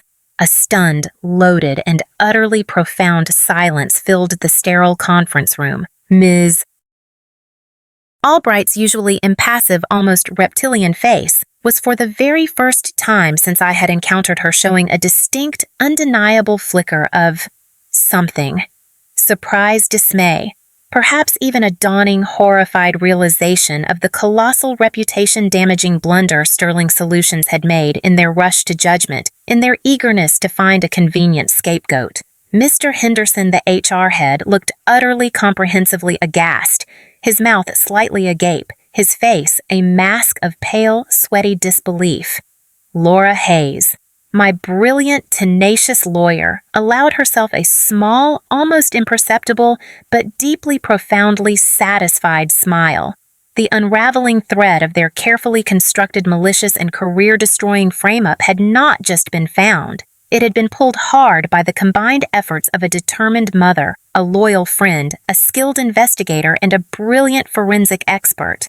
and the entire rotten, deceitful edifice of their false, damning accusations was, I knew with a sudden, overwhelming surge of triumphant, righteous, and tearful certainty, about to come crashing spectacularly and very, very publicly down around their arrogant, unprepared, and entirely deserving ears. The shadowy architect of my professional demise, whoever they ultimately proved to be, had, it seemed, made a critical, amateurish, and ultimately fatal error in their calculations, and Rick Davies, the unassuming, almost invisible night janitor, was now no longer just a vague, shadowy suspect in my desperate private investigation, but the prime, pivotal, and very, very vulnerable focus of a truth that was rapidly, powerfully, and quite unstoppably clawing its way with a vengeance into the harsh, unforgiving, and revealing light of day. My silent, solitary, desperate investigation had just yielded its first and most crucial piece of irrefutable, game-changing, and life-altering evidence. The tide at long last was beginning to turn. The atmosphere in that sterile mahogany-paneled conference room at Sterling Solutions headquarters following Dr. Alistair Peterson's calm, meticulous, and utterly devastating forensic pronouncements was so thick with unspoken recriminations, with palpable shock, and with the almost audible shattering of carefully constructed corporate facades that one could have, as the old saying goes, cut it with a knife. Ms. Genevieve Albright Sterling's formidable external counsel, a woman renowned for her icy composure and her ability to dismantle even the most seasoned adversaries in a courtroom, was for the first time since this whole nightmarish ordeal began, visibly, almost uncharacteristically flustered. Her usually impassive features were tight, her lips pressed into a thin, bloodless line, a muscle twitching almost imperceptibly at the corner of her perfectly made-up eye. Mr. Charles Henderson, the head of Human Resources, looked as though he had been physically struck, his face a ghastly shade of pale green, his gaze darting nervously between Dr. Peterson's damning report, Laura Hayes's composed, almost serene countenance, and my own carefully maintained expression of quiet, sorrowful vindication. The silence stretched taut and heavy for what felt like an eternity. It was Laura, my brilliant, unflappable lawyer, who finally broke that loaded silence. Her voice, calm, measured, but with an unmistakable undercurrent of steely, righteous indignation. "Well, Ms. Albright, Mr. Henderson," she began, her gaze sweeping coolly between the two discomfited Sterling Solutions representatives. "It appears Dr. Peterson's independent expert findings are quite illuminating. Wouldn't you agree? It seems abundantly clear, based on irrefutable forensic evidence, that my client, Ms. Emma Hayes, has been the victim of a malicious and rather clumsily executed frame-up. The petty cash ledger has been demonstrably tampered with. The signature purporting to be hers for the $50 withdrawal in question is highly suspect, and the supposed recipient's signature, this Mr. J. Smith, bears a striking and, I would argue, conclusive resemblance to the known handwriting of your contracted night janitor, Mr. Rick Davies. Furthermore, the original legitimate entry made by Ms. Hayes has, in Dr. Peterson's expert opinion, been deliberately obliterated." Laura paused, letting the full weight of her words sink in, before continuing, her tone hardening almost imperceptibly. "This is no longer a simple matter of a minor disputed petty cash discrepancy, ladies and gentlemen. This is a matter of potential criminal fraud, forgery, and the malicious, intentional defamation of an innocent employee's character and professional reputation. An employee, I might add, with an exemplary 5-year service record at this company. An employee who, until this unfounded accusation, was by all accounts, including Mrs. Carter's own previous commendations, highly trusted and deeply respected." Ms. Albright finally found her voice, though it lacked its usual confident, dismissive timbre.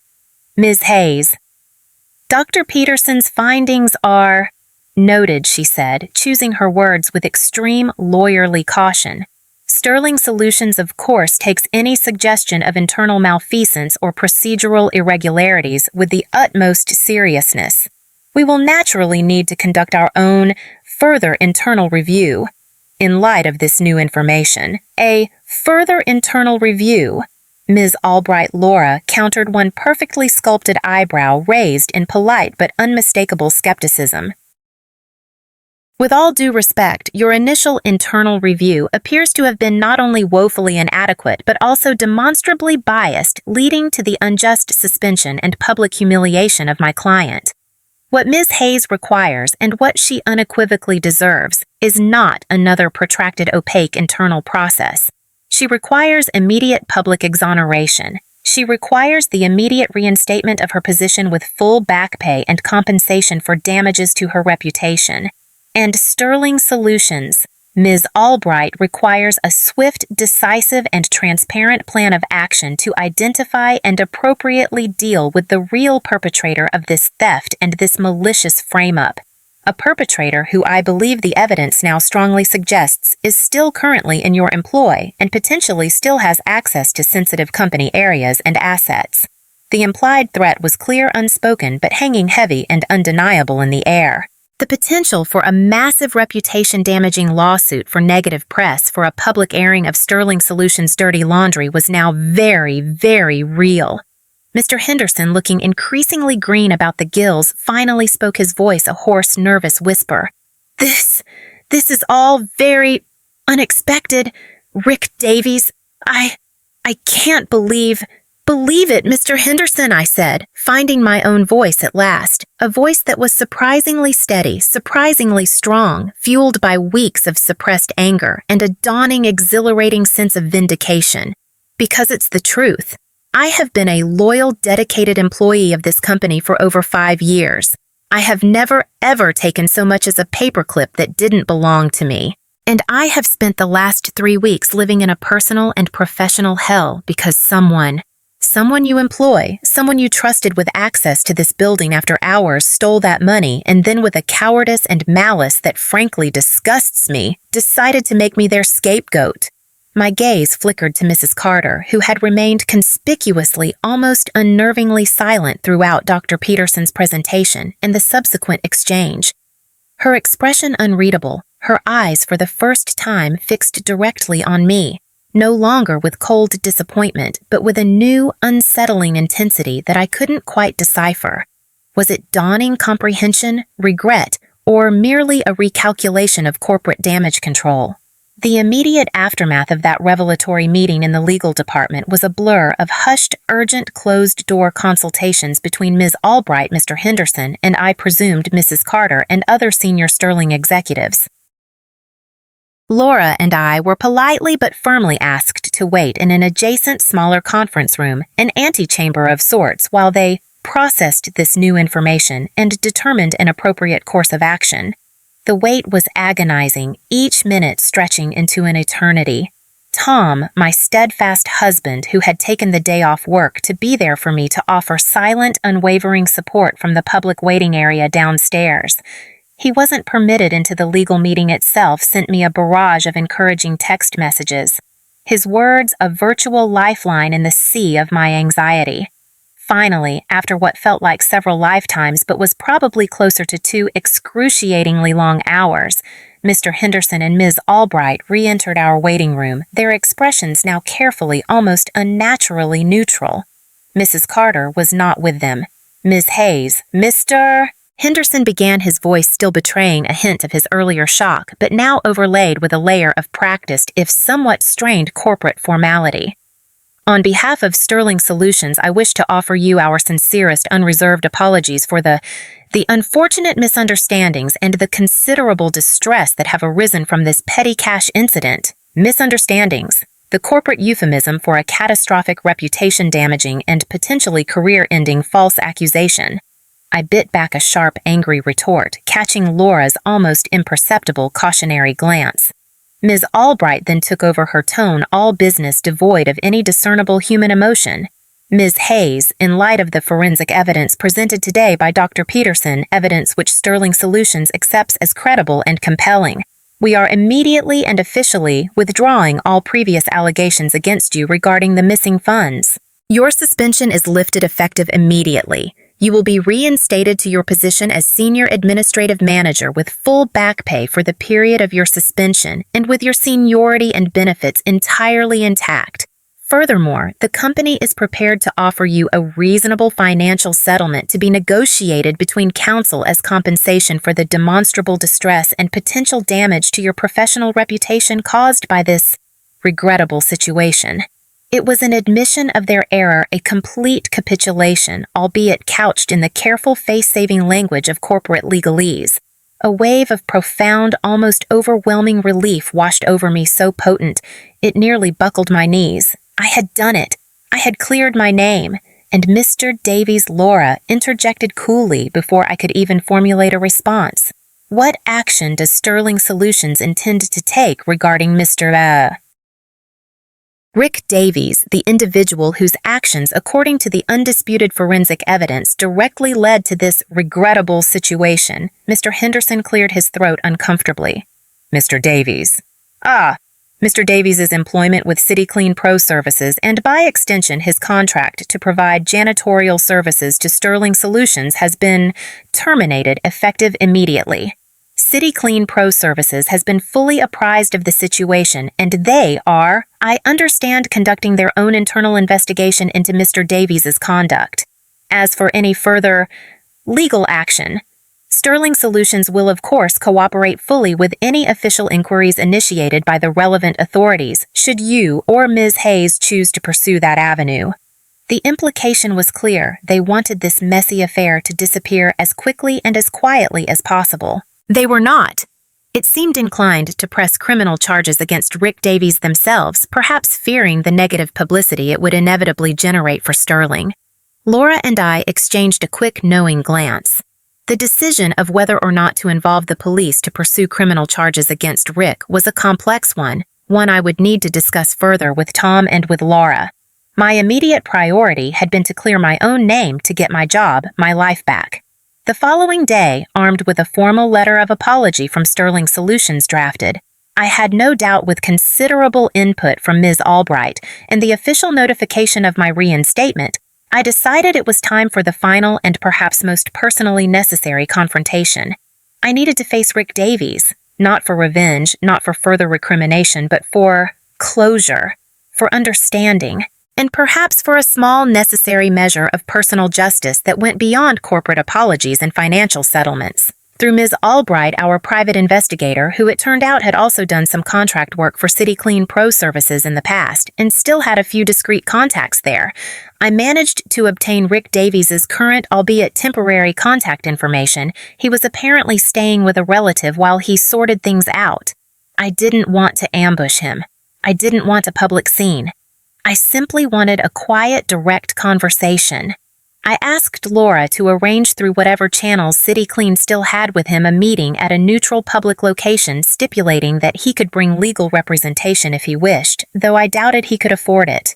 To my surprise, Rick Davies agreed to meet. Perhaps he too felt a need for some kind of resolution, some way to explain, if not excuse, his actions. Or perhaps he was simply terrified of further legal repercussions and hoped to somehow mitigate the damage.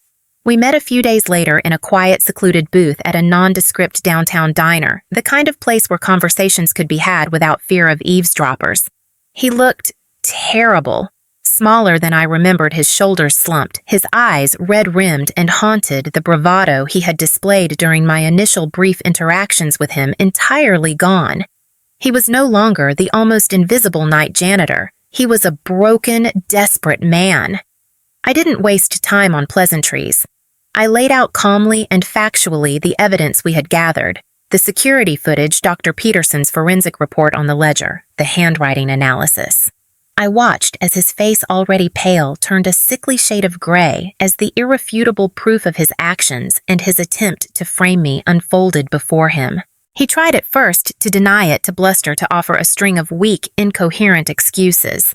I don't know what you're talking about, Mrs. Hayes. That's not my signature. The camera footage. It could be anyone. But his denials were feeble, his voice lacking any conviction. I simply held his gaze, my own steady, unwavering, allowing the weight of the evidence, the weight of his own conscience to do its work. And then, finally, he broke. The carefully constructed dam of his lies, his deceptions, his self-preservation crumbled. He buried his face in his hands, his shoulders shaking with ragged, silent sobs. Okay. It was me, he mumbled, his voice choked muffled by his hands.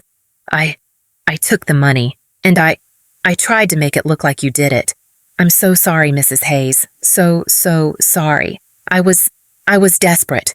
He then poured out a sordid, pathetic, yet undeniably human story of mounting gambling debts of loan sharks, threatening his children of a life spiraling out of control, of seeing an opportunity in the lax security around the petty cash fund at Sterling, of panicking when he realized he'd been seen by Sarah near the key cabinet, and then, in a moment of sheer cowardly desperation of deciding to alter the ledger, to forge my signature to create the anonymous tip-off, all in a misguided, ultimately futile attempt to deflect suspicion from himself and onto me, the successful, well-respected manager, who in his resentful, distorted perception could afford to take the hit. His confession, though laced with self-pity and a distinct lack of true remorse for the devastation he had inflicted upon my life, was nonetheless a confession. It was the final missing piece of the puzzle. The architect of my professional demise, it turned out, was not some shadowy corporate Machiavelli, but a desperate, foolish, and ultimately rather pathetic small-time thief. The truth, in all its messy, uncomfortable, and deeply human complexity, was finally unequivocally out. The question now was, what would Sterling Solutions and what would I choose to do with it? The hour of reckoning had arrived not just for Rick Davies, but for the company that had so readily, so carelessly betrayed one of its own. My return to Sterling Solutions a week later was an experience, a complex tapestry woven with threads of vindication, awkwardness, quiet triumph, and a lingering, undeniable sadness for what had been irrevocably lost. My naive, unblemished trust in the inherent fairness of the corporate world, and in some of the people I had once considered respected colleagues, even mentors. There was undeniably a certain awkwardness in the air that first morning, back a palpable sense of collective corporate embarrassment that hung heavy in the usually bustling administrative office. Some colleagues, the ones who had perhaps been a little too quick to believe the initial damning accusations, who had perhaps participated in the hushed, speculative whispers that had undoubtedly circulated during my suspension, now pointedly avoided my gaze, their mumbled, almost sheepish, "Welcome back's Emma," tinged with an unmistakable and entirely appropriate undercurrent of shame. Others like my brave, loyal Sarah Chin, and a surprising, heartening number of colleagues from different departments who had, I later learned quietly but steadfastly, believed in my innocence. All along, greeted me with genuine, effusive warmth, with heartfelt expressions of profound relief and unwavering support, their eyes reflecting a shared sense of outrage at the injustice I had endured and a genuine gladness at my return. Mrs. Carter's demeanor towards me had undergone a profound, almost startling transformation. The cold, dismissive VP of operations, who had so readily, so unquestioningly accepted the circumstantial evidence against me, was gone. In her place was a woman who, while still maintaining her professional composure, now looked at me with a new and I sensed somewhat humbled respect. Our first formal meeting upon my return was brief, professional, but carried an unspoken weight of her acknowledged misjudgment. She offered another more personal apology for the distress the company's actions had caused me, reiterated her confidence in my abilities, and then, with a pragmatism that was quintessentially her, smoothly transitioned into discussing the pressing departmental matters that had accumulated during my absence, effectively signaling that as far as Sterling Solutions was concerned, the unfortunate incident was now officially closed, a regrettable chapter best relegated to the corporate archives. The promotion to a supervisory role, the one that had been whispered about before this whole nightmare began, was not immediately forthcoming, nor did I expect it to be. Trust once so profoundly broken, even if inadvertently, would need time and consistent positive action from both sides to be fully rebuilt. But there was a subtle shift in her interactions with me, a new level of consideration, a greater willingness to listen to my input that suggested a lesson, however painfully learned, had indeed been absorbed. The company, shaken by the near miss of a major public relations and legal disaster, did implement some significant and long overdue changes in the wake of my exoneration. The procedures for managing the petty cash fund were completely overhauled with stricter controls, mandatory dual authorizations for all transactions regardless of amount, and more frequent unannounced spot audits conducted by the Internal Audit Department.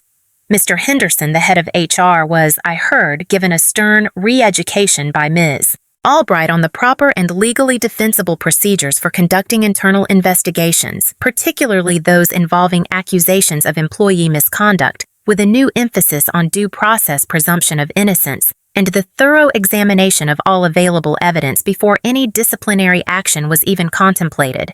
My ordeal, it seemed, had inadvertently become a catalyst for positive systemic change within Sterling Solutions, a small silver lining to a very dark personal cloud.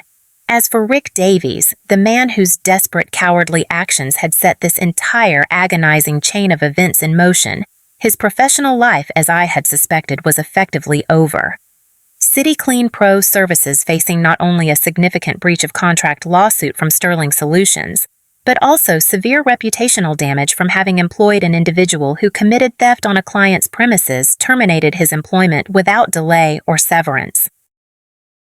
Sterling Solutions, after much internal debate and likely extensive legal consultation, and perhaps a quiet off-the-record plea for leniency from me, a plea motivated not by forgiveness for Rick, but by a weary desire to simply close this painful chapter and move on with my life, ultimately decided not to press formal criminal charges against him for the theft itself. They did, however, pursue full civil restitution of the stolen funds through a legally binding agreement, likely involving wage garnishment from any future legitimate employment he might manage to secure, a prospect that, given his now tarnished record, seemed increasingly remote. His was a steep, self-inflicted fall, a stark, cautionary tale of how desperation, dishonesty, and a willingness to sacrifice an innocent other can lead to utter, irretrievable ruin. I occasionally wondered in fleeting, unwelcome moments what became of him, but mostly I tried to relegate him and the pain he had caused to the furthest, darkest recesses of my memory. The most profound and lasting lessons from this harrowing experience, however, were not corporate or legal, but deeply, intensely personal.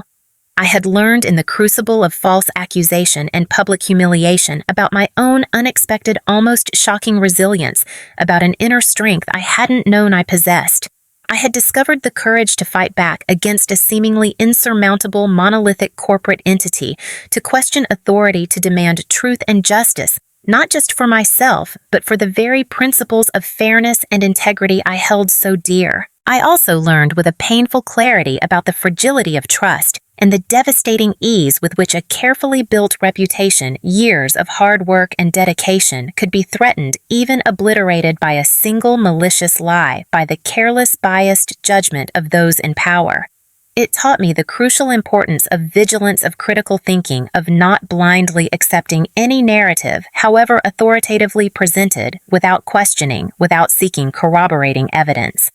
And I learned, perhaps most importantly, about the true, unshakable value of unwavering family support. Tom's steadfast belief in my innocence, his unwavering emotional and practical support throughout the darkest, most desperate days of my ordeal, had been my lifeline, my sanctuary. Lily's innocent, absolute faith in her mother's goodness had been a constant, powerful reminder of what and who I was truly fighting for. Our family, already strong, had been tested by this fire and had emerged not unscathed, perhaps, but undeniably profoundly strengthened. Our bonds forged anew in the crucible of shared adversity. In the quiet aftermath, as life at Sterling Solutions slowly, cautiously returned to a semblance of its former normality, albeit with a new, heightened awareness of procedural integrity and a lingering undercurrent of remembered drama, I found myself changed. I was still Emma Hayes, the diligent, reliable senior administrative manager, but I was also Emma Hayes, the survivor, the fighter, the woman who had stared into the abyss of injustice and had, through sheer will, intelligence, and an unshakable belief in the truth, pulled herself and her reputation back from the brink. I continued my work at Sterling Solutions for another year. My position secure, my contributions once again valued, perhaps even more so than before. The promotion to a supervisory role did eventually materialize, offered by a genuinely contrite and newly respectful Mrs. Carter. But by then, something within me had shifted. The allure of the corporate ladder, the pursuit of external validation, no longer held the same powerful sway it once had. I had discovered a different kind of strength within myself, a different measure of success. Eventually, I made the decision to leave Sterling Solutions not with bitterness or resentment, but with a quiet sense of closure of a chapter fully and justly concluded. I chose to channel my hard-won experience, my passion for organization and problem-solving into starting my own small, independent consultancy, helping other small businesses streamline their administrative processes, implement stronger internal controls, and foster more ethical, transparent workplace cultures. It was a new beginning, one filled with purpose, autonomy, and the quiet satisfaction of building something entirely my own on my own terms. My ordeal had taught me invaluable, if excruciatingly painful, lessons about the complexities of human nature, the fragility of reputation, the insidious nature of office politics, and the absolute non-negotiable necessity of fighting for truth and justice, even when the odds seem insurmountably stacked against you. It was a chapter of my life I would never forget, a chapter that had in the end forged me into a stronger, wiser, and more resilient woman. A mother who could look her daughter in the eye and teach her not just through words, but through lived, hard-won experience about the enduring power of integrity, the courage to face adversity, and the unshakable importance of always standing up for what is right. The scars remained a faint, silvery reminder of the battle fought. But so too did the victory, a quiet internal hum of a justice finally fully and unequivocally served.